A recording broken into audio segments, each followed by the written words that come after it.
Hello sa mga Gemini guys. Okay, today is June 22. Sa mga Gemini, ang reading na to today. Kumusta na kayo guys? And happy birthday sa mga Gemini guys.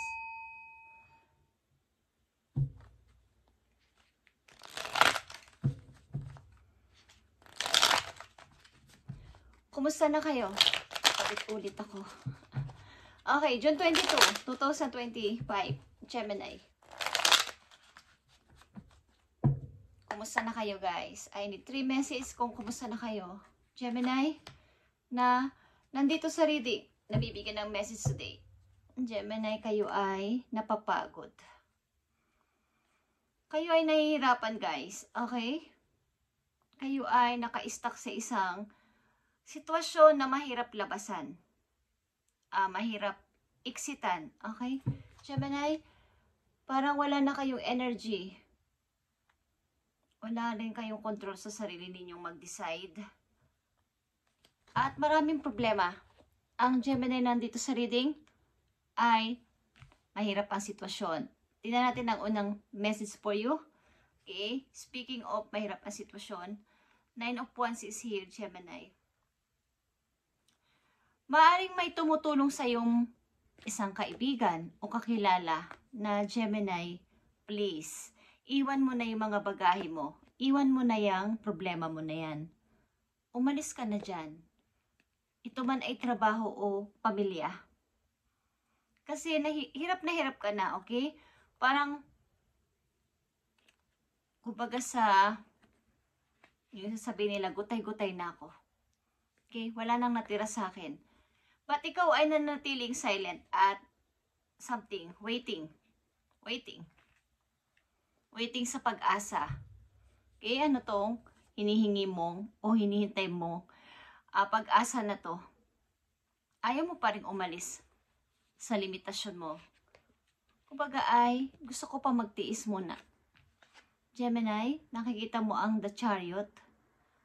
Kumbaga, nandyan na yung opportunity. Ikaw na lang ang hinihintay kung ikaw ay lalabas na dyan sa sitwasyon mo. Sapagkat napakahirap. Okay, Gemini. Nakikita mo ang 3 of Swords in reverse.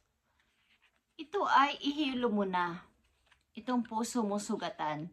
Ito man ay sa pag-ibig o sa mga tao o sa mga problema mo is lagyan mo na ng benda. Kumbaga, tanggalin mo na yung tumutusok-tusok na yan sa puso mo na masasakit. And it message for Gemini. Anong gusto mong sabihin sa mga Gemini? Ang mga Gemini nandito sa reading ay napapagod na sa sitwasyon nila. Pero, ayaw naman nilang umalis. Ayaw naman nilang mamili na o magdesisyon na. Ano ba ang naging punot-dulo nito o cause, parang dahilan? Parang andyan naman, alam nyo naman na mayroon ng pag-asa. Mayroon ng pupuntahan ako, okay? Mayroon na akong pamimilian. Pero, naghihintay-hintay pa ako ng konti. Okay, Gemini, tingnan natin ang naging dahilan nito, guys. Kung bakit ka nagkaganito sa sitwasyon na to. Anong naging dahilan nito sa umpisa? Sa totoo lang, meron kayong lovers o meron kayong minamahal na person sa umpisa. Okay? Sa umpisa, meron kayong tiwala o meron kayong mga kakayanan dapat. Meron kayong mga kayang gawin. Pero ang hirap talagang magdesisyon. Kumbaga, kaya nyo naman sa umpisa talaga. Meron kayong confidence. Meron kayong mga andyan yung opportunity. Ang dami sa umpisa. Gemini? At may mga problema man sa pamilya is nagagawa nyo naman ng solution sa umpisa. Nagagawa nyo ng mga maayos na pag-uusap, kabilang panig, inyong panig. Okay? Maaring ito ay sa pamilya ninyo na may sangkot na mga anak din. Is andito yung mga minor na problema. But nagagawa naman ng solusyon dati. At yan, nakikita nyo ang 5 of Wands. Talagang mga away-away sa paligid is meron. Okay? At maaaring ito yung mga nagdaan taon lang sa buhay ninyo. Ups and down. Maaayos, andyan na naman. Maaayos ang gulo, pero andyan na naman. At ito na ang naging kahinatnan. Hindi ka na tuloy-tuloy na nakaalis sa sitwasyon na to. Gemini. Hanggang sa na-stuck ka na at hindi na umayos. Okay, hindi na umayos sa iyo yung pagkakataon. But meron naman talagang opportunity na mamili ka. Kaya lang ay, bakit? Gemini? Tingnan natin ang message dito sa paparating na mensahe para sa'yo. June 22, 2025. Ano ang mga paparating na message for you para magkaroon ka ng guide? Gemini, sa iyong sitwasyon. Gemini. Kailangan mo mag-isip ng paraan. Kung kinakailang ikaw ay mag-relocation, something, may naiisip ka pero hanggang isip lang. Okay, mga paparating na message for you is, ito, meron ka pa rin mga utang. Meron ka parang stuck ka pa rin sa mga nahiraman. Ang mga Gemini nandito, may problema sa money, kakulangan sa pera, at napakadami. At itong King of Cups in reverse. Parang wala kang katiwa-tiwala na sa sarili mo na magsalita ng sarili mong pakaramdam. Nawawalan ka na ng tiwala na makontrol kung ano yung dapat mong kontrolin sa sarili mo. Gemini. At nandito ang Page of Wands. Mga gustong gawin sa buhay, but naka-reverse ito, hindi mo magawa pa din. Yan ang mga paparating na message po you is, kulang ka sa confidence, kaya kailangan mong itry ulit na baguhin ang iyong pananaw sa kasalukuyan para magtuloy-tuloy itong mga pangarap mo na to na naudlot. Parang naudlot. Sa mga Gemini na nandito sa reading, tingnan natin ang message po you. Yes or no? Message po you.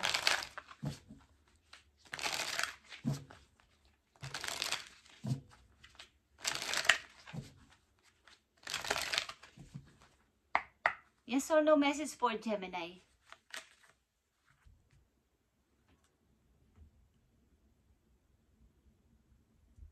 Breath new life into it. Okay, mga new idea is dapat mong maisip sa kasalukuyan. Page of Sword. Mga bagong idea is dapat mong palayain mo yung, kumbaga, palawakin mo pa yung kaalaman mo about dito sa mga naiisipan mo, wag mong kontrolin. Kasi nandito ang 9 of Wands. May pumipigil sa'yo. Hindi mo, parang hanggang dito na lang ako. Ayaw ko nang mag-start. Ayaw ko nang ituloy-tuloy ito. Nagkakaroon ka ng mga negative na kaisipan. Para sa mga Gemini, message pa for you para magkaroon ka ng kaalaman o guide sa iyong sitwasyon na kinakaharap sa ngayon. Ano ba ang dapat mong gawin sa kasalukuyan?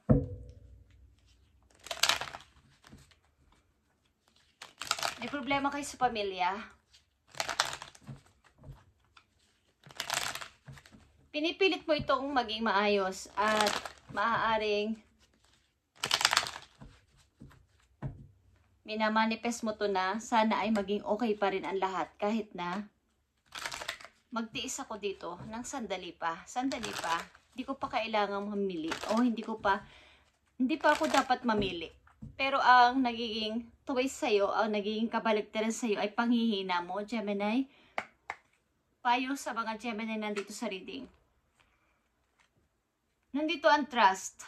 This is a reminder that even if you feel that others do not understand you or get what you are doing, it is no excuse to curl up and hide. Sure, you may need a little bit of space right now, but the world needs your gifts. You are more than worthy. Okay. Kailangan mo malaman sa sarili mo na hindi ka lang hanggang dito, Gemini, na huwag kang matakot na ipagpatuloy pa ang mga naumpisahan mo dati na naudlot. Okay? Kung hindi naman nila get ko ano yung gusto mo at pakaramdam mo sa buhay sa ngayon is, huwag ka sa kanilang mag-depend sa mga taong nakapalibot sa'yo. Huwag kang dumepende sa kanila na hanggang doon ka na lang. Na pinaparamdam nila sa'yo na hanggang dyan ka na lang, Gemini. Huwag ka nang mamili o huwag ka nang kumilos. Huwag ka nang magdesisyon. Sapagkat kung sa lugar ninyo hanggang dito ka na lang. But naiisipan mo, halimbawa is lumayo at mag-explore sa ibang lugar. But pinapamukha sa'yo ng mga tao na kakilala mo, kasama mo sa bahay, na hanggang dyan ka na lang. Maaaring ito ay problema sa pamilya at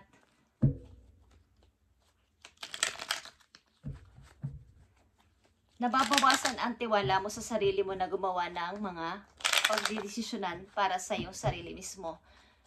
Is, huwag kang magpakontrol sa kanila, Gemini. Tingnan natin ang message for you. I need 4 message for Gemini.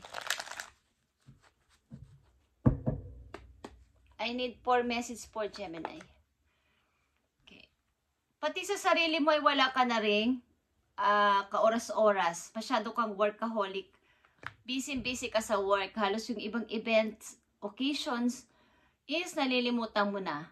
Sa bahay, hindi masyadong nakakapag-ayos sapagkat napakadami mong isipin. Kumakalimbang sa isip mo, sa ulo mo, sa utak mo. Wala na akong space. Kailangan ko ng katahimikan. Kailangan ko ng silent na lugar. Kahit sa loob ng bahay ko magulo, hindi mo na alam kung saan nakalagay sapagkat magulo nga. Okay? So, kailangan mong ayusin ang iyong sarili mismo. Umpisahan mo sa iyong sarili para makapag-isip ka ng tama. Simula sa araw na to para malaman mo na mayroon kang halaga at alam mo ang dapat mo pang gawin sa mga susunod na araw o linggo, buwan. Okay, kung hindi ka pa makapag-decide sa ngayon, is una-una mag-trust ka sa iyong sarili. Huwag sa ibang mga naririnig mo, sa ibang tao. Ano pa ang message for Gemini? Nakita mo ang 6 of Swords. Kailangan mong palayan ang sarili mo dito at lumayo ka muna sa magulong kapaligiran. Like this. Ito ay something voyage, something pag-alis mo na, paglalaylo, pag-refresh para sa sarili, paglalakbay, at paglipat, something relocation like the Chariot. Mamimili ka ng 2 direction. Maaring malakas dito ang paglipat ng place. Okay, Gemini. Maraming magulo sa iyong paligid.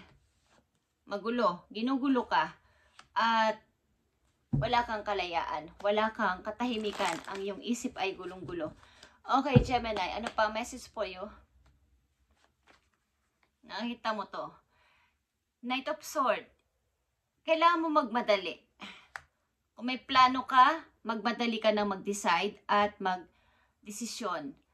Decision o decide or pumili na kung ano to. Sapagkat kahit sa ka pumunta, may sumusunod sa'yo na mga alipores. Mga pang-abala sa buhay. So, kailangan mong lumipat ng place kung kinakailangan na yung mga tao na to na toxic sa buhay mo ay alisin mo na. Sapagkat kung ano man ang yung plano at pagpipilian ay may nakasunod talaga sa'yo sapagkat ayaw nilang ikaw ay maging okay sa buhay. Okay, Gemini, isa pang message po yun na mahalaga. Nakikita mo tong napakahalaga na sinabi ko is 6 of Wands. Ito ay iyong freedom, ito ay iyong kalayaan, ito ay iyong pagsikat ulit, pagbangon ulit. At kailangan ikaw ay maging tanyag like this. Okay? Maging malaya, 6 of Wands. Magkaroon ng happiness, magkaroon ng kaligayahan sa iyong sarili.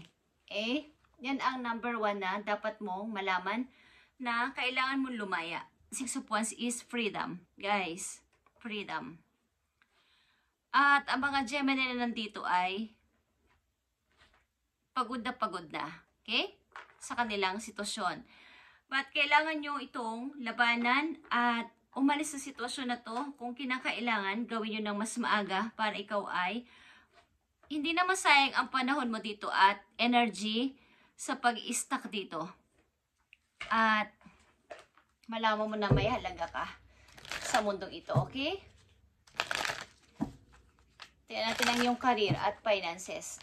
Magmadali ka na hanggat ikaw ay bata pa. Gemini, kung kayo ay bata pa at pinupush kayo ng kapalaran is gawin nyo namang mas maaga pa para matanggal na to mga tao na to, mga toxic na tao na to sa buhay nyo na sunod na sunod. Nakikita nyo ba tong sa paglayo ninyo, sa pagbabalak nyo maglumayo ay may nakasunod pa din mga alipores. But, kukunti na lang sila sapagkat hindi ka na nila mahahanap kung lalayo ka ng place sa malayong lugar na hindi nila alam. Mukhang ikaw ay sinusundan nila. Okay? Message for you, Gemini, sa iyong finances at career. Nakita mong activation. Ito ay activation sa iyong utak. Okay? Tap into your ancestral memory and inner wisdom to awaken your soul. Kasi meron kang mission sa buhay. Mukhang ikaw ay pinupush ng kapalaran sapagkat ikaw ay may gift galing sa kanila, sa heaven, sa iyong mga ancestors, na ikaw ay binigising nila. Okay? Ito ay ancestral memory. Yung iyong inner wisdom, kailangan magising. Focusing too much on the material world at the expense of spiritual world. Kailangan mo malaman na ikaw ay may mission sa mundo. About sa spiritual, Gemini, you're unlocking your soul's purpose and receiving divine gifts. Meron kang gifts, like I said, na galing sa heaven, kaya ikaw ay nakakaranas ng ganitong klaseng mga kalituhan at mga hirap sa buhay. Nakita mo ba ang windfall? Uulanin ka ng biyaya, uulanin ka ng money, ng swerte sa iyong gagawin na to. Your finances are currently in the positive cycle. Kumbaga, you're about to receive a financial windfall or pay raise. Now is the perfect time to treat yourself or make the big purchase. Okay. Kapag nangyari ito sa buhay ninyo ay i-treat nyo ang inyong sarili mismo, mag-celebrate kayo sa inyong sarili at regaluhan nyo ang inyong sarili sa inyong napala na to sapagkat ito ay inyong deserve. Nakita nyo ba kung gaano kayo sobrang nagpapakahirap sa trabaho para sa iyong pamilya at sa mga taong involved sa buhay ninyo? Halos wala na kayong pahinga at workaholic kayo, Gemini, na nandito sa reading. Masyado na kayong nadidrain. Ang inyong emotion, pati katawan. Gusto nyo bang hindi nyo na ito maranasan na kayo, at pag naranasan nyo ito, mahina na kayo sapagkat hindi ninyo itinitreat ang inyong sarili. Okay guys. Ginigising kayo ng inyong mga angels sa langit na kayo ay may mission pa sa buhay at huwag ditong mag-stuck sa pagiging nililimatahan nyo ang inyong sarili dito sa sitwasyon nyo sa kasalukuyan. Kasi kayo ay may halaga pa, may pangarap pa, na dapat ninyong tuparin pa, guys. So kayo ay kumilos na mas madali o mas mabilis kaysa sa dati. At lumayo sa mga magugulo na to sa iyong paligid. Ito man ay kamag-anak nyo, ano man ang sitwasyon nyo, Gemini, is layuan nyo itong mga to sapagkat ginugulo kayo ng mga to. Hindi kayo nito, Papa, unlad din sa buhay. Okay, Gemini, thank you and God bless. At happy birthday sa mga Gemini na nag-celebrate o magsi-celebrate ng kailang kaarawan. Guys, at thank you so much. Pagpalain kayo ni God at mag-trust kayo sa iyong sarili sapagkat ang mundo ay naghihintay sa inyo. Promise. Thank you, Gemini, and God bless.